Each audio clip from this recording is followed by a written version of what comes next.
can't stand it. And I'm going to say, I don't care. We're going to keep winning. We're going to make America great again.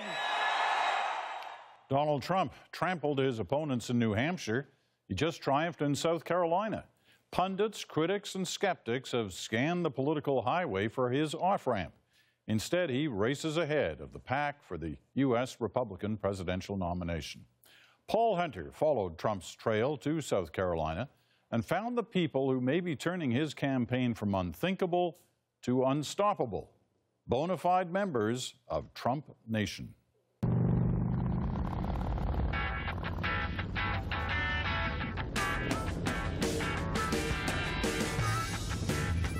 They are the unlikeliest of political activists.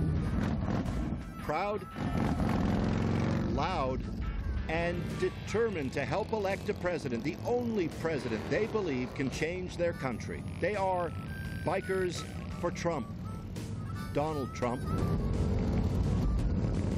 On the road in Myrtle Beach, South Carolina, ahead of Saturday's primary, to go see a candidate who has inexplicably inspired all kinds to get out there and get political for Trump. Why?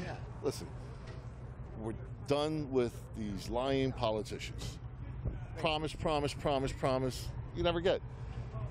This man is going to change things. I am 66 years old. I have seen bullshit my entire life, and it's time to try to find somebody out there. This is our last chance in the United States to do it right. Donald Trump all the way, buddy. You hear that kind of thing throughout South Carolina these days and across the U.S. Voters who like Trump because he's not like the rest of them. For millions of Americans who see themselves as outside the establishment, the promise of Trump is one for which they've waited a lifetime. So, about those bikers. Don Hess, a.k.a. Kool-Aid of Kool-Aid's Customs Motorcycle Shop, is a key organizer of Bikers for Trump. Never one for politics there it is. Until last year, when he found himself fretting over the economy, upset at illegal immigration, worried refugees may threaten America, and that Washington was fixing none of it. You know, everybody's kind of angry and wondering what we're going to do, and then all of a sudden this Trump comes in and he's like, I'm going to tell you what we're going to do. We're going to build a wall. We're going to take care of this. We're going to get everybody registered. And I listened to his speech, and I really listened to it. And I said, man, I really like what he's talking about and what he has going on. And it really seemed like he was for the American people and one of us. And so for the first time in his life, Kool-Aid is going to vote in a presidential primary, and he'll do it for Trump. Motivated by Trump's words, the deal was sealed when, after that speech last year, Trump walked over to Kool-Aid and his son for a selfie. This is kind of crazy. There's a multi-billionaire and a guy that's got about $30 in his pocket in the same picture.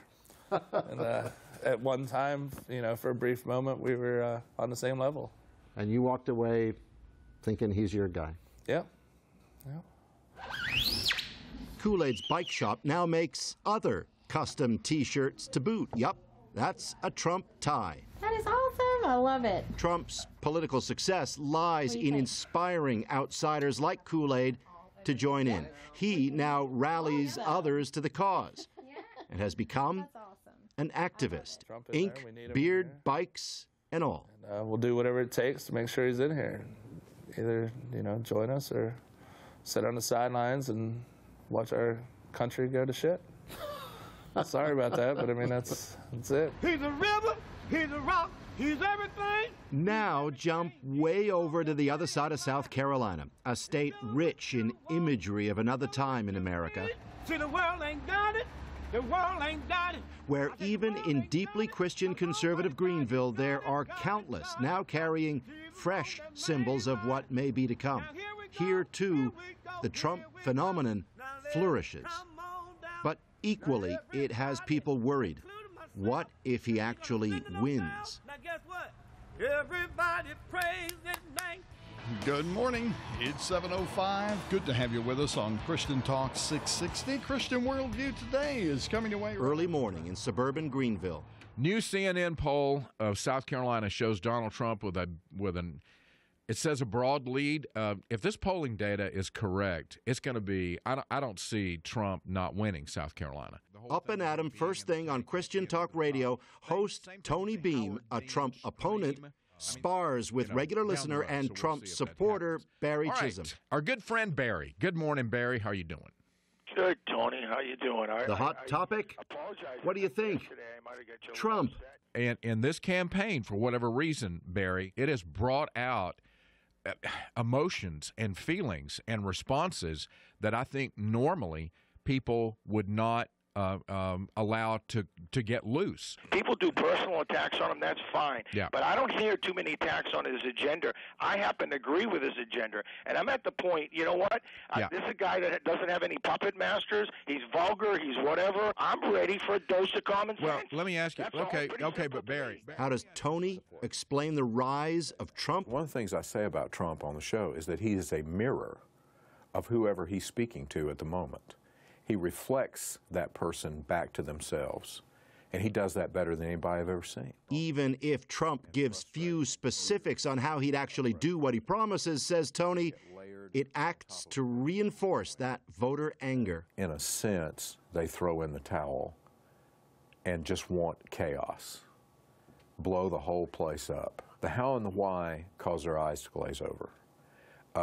And so the sizzle is what sells. Add everything up, and a President Trump, he says, is a threat. That to take a chance on not knowing what set of values will drive the person who sits in the White House and becomes the most powerful person in the world is a very dangerous place to be. If you keep voting for them, then you're enabling them. Yeah. You're enabling them to keep lying to you, so I don't look at it as a revenge vote. I look at it as tough love. Yeah. It's Remember Barry, the listener who called in on Tony's show? That's him in the passenger seat with son David. Full speed ahead for the Trump train. Both strong Trump backers are heading off to work.